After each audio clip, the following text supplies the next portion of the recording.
instances, we talk about the types of guns or the type of ammunition or the size of the clips that are available. That fine, you can have your handguns, you can buy weapons for hunting, but why do we need these semi-automatic weapons that seem to be the weapon of choice by these criminals? I mean, is that, if we can't even expand background checks or expand the list of people who can buy weapons, how is it possible that we could ever even make ground when it comes to the types of guns that people own? Well, I think people need to have their voices heard, and what I've heard from people in New Hampshire is that they think there's reasonable legislation that we can pass, including things like looking at the types of weapons that are so easy for people to get.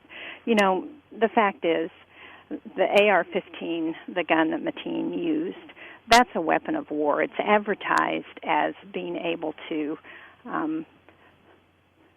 do technologically advances in killing people that previous weapons have been unable to do. And somebody who's buying that kind of a weapon isn't buying it for target shooting. They're not buying it to go out and hunt deer. You don't need an AK-47 or an AR-15 to hunt deer. They're buying it to do bad things. And we need to recognize that and address it. Can you explain to one of my listeners sent this email to me, Senator, to ask you, if the NRA claims to have 4.5 million members, that would only be about 1% of the population. How can that small a minority have such control over our elections and the legislative process?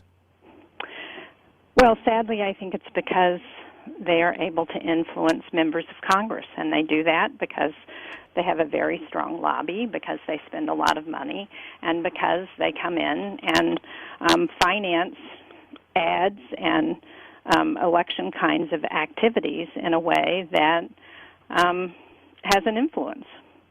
So it's one of the reasons I think we should support getting money out of campaigns, because I think we have groups like the NRA, like large corporations that have an inordinate amount of influence. And I think we need to address campaign finance reform in a way that reduces that influence.